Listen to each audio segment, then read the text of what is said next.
ரோமர் அதிகாரம் 9. எனக்கு மிகுந்த துக்கமும் இடைவிடாத மனவேதனையும் உண்டாயிருக்கிறது. நான் சொல்லுகிறது பொய் அல்ல, கிறிஸ்துவுக்குள் உண்மையை சொல்லுகிறேன் என்று பரிசுத்த ஆவிக்குள் என் மனசாட்சியும் எனக்கு சாட்சியாயிருக்கிறது. மாம்சத்தின்படி என் இனத்தாராகிய என் சகோதரருக்கு பதிலாக நானே கிறிஸ்துவை விட்டு சபிக்கப்பட்டவனாக வேண்டுமென்று விரும்புவேனே. அவர்கள் இஸ்ரவேலரே.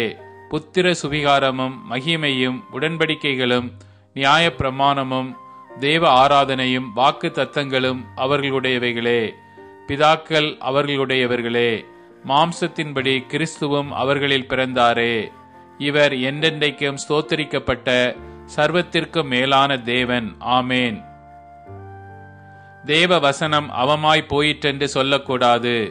ஏனென்றால் இஸ்ரவேல் வம்சத்தார் எல்லாரும் இஸ்ரவேலர் அல்லவே. அவர்கள் ஆபிரகாமின் சந்ததியாரானாலும் எல்லாரும் பிள்ளைகள் அல்லவே. ஈசாக்கினிடத்தில் உன் சந்ததி விளங்கும் என்று சொல்லி இருக்கிறதே.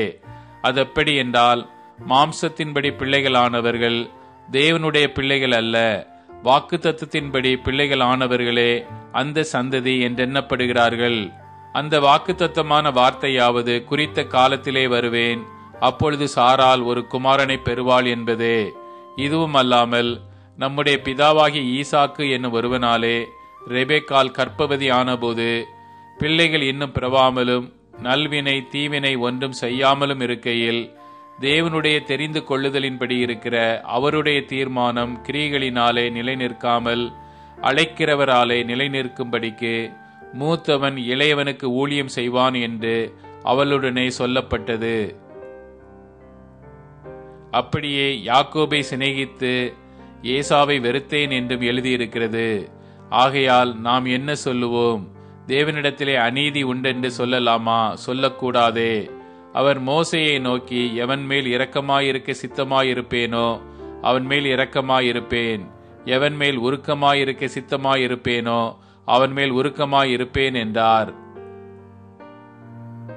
ஆகையால் விரும்புகிறவனாலும் அல்ல, ஓடுகிறவனாலும் அல்ல, இறங்குகிற தேவனாலே யாம். மேலும் என்னுடைய வல்லமையை உன்னிடத்தில் காண்பிக்கும்படியாகவும் என்னுடைய நாமம் பூமியில் எங்கும் பிரஸ்தாபமாகும்படியாகவும் உன்னை நிலைநிறுத்தினேன் என்று பார்வோனுடனே சொன்னதாக வேதத்தில் சொல்லி இருக்கிறது. ஆதலால் எவன் மேல் இரக்கமாயிருக்க சித்தமாயிருக்கிறாரோ அவன் மேல் இரக்கமாயிருக்கிறார், எவனை கடினப்படுத்த சித்தமாயிருக்கிறாரோ அவனை கடினப்படுத்துகிறார். இப்படியானால் அவர் இன்னும் ஏன் குற்றம் பிடிக்கிறார்? அவர் சித்தத்திற்கு எதிர்த்து நிற்பவன் யார் என்று என்னுடனே சொல்லுவாய். அப்படியானால் மனுஷனே, தேவனோடு எதிர்த்து தர்க்கிக்கிற நீ யார்? உருவாக்கப்பட்ட வஸ்து உருவாக்கினவனை நோக்கி, நீ என்னை ஏன் இப்படி உண்டாக்கினாய் என்று சொல்லலாமா? மிதியிட்ட ஒரே களிமணினாலே குயவன் ஒரு பாத்திரத்தை கனமான காரியத்துக்கும் ஒரு பாத்திரத்தை கனவீனமான காரியத்துக்கும் பண்ணுகிறதற்கு மண்ணின் மேல் அவனுக்கு அதிகாரம் இல்லையோ? தேவன் தமது கோபத்தை காண்பிக்கவும் தமது வல்லமையை தெரிவிக்கவும் தாம் மகிமைக்காக எத்தனமாக்கின கிருபா பாத்திரங்கள் மேல் தம்முடைய மகிமையின் ஐஸ்வர்யத்தை தெரியப்படுத்தவும் சித்தமாய் அழிவுக்கு எத்தனமாக்கப்பட்ட கோபாக்கினை பாத்திரங்கள் மேல் மிகவும் நீடிய சாந்தத்தோடே பொறுமையாயிருந்தாரானால் உனக்கென்ன? அவர் யூதரிலிருந்து மாத்திரமல்ல, புற ஜாதிகளிலும் இருந்து நம்மை அழைத்திருக்கிறாரே. அந்தப்படி எனக்கு ஜனங்கள் அல்லாதவர்களை என்னுடைய ஜனங்கள் என்றும் சிநேகிக்கப்படாதிருந்தவளை சிநேகிக்கப்பட்டவள் என்றும் சொல்லி அழைப்பேன். நீங்கள் என்னுடைய ஜனங்கள் அல்லவென்று அவர்களுக்கு சொல்லப்பட்ட இடத்திலே அவர்கள் ஜீவனுள்ள தேவனுடைய பிள்ளைகள் எண்ணப்படுவார்கள் என்று ஓசியாவின் தீர்க்க தரிசனத்தில் சொல்லி இருக்கிறது.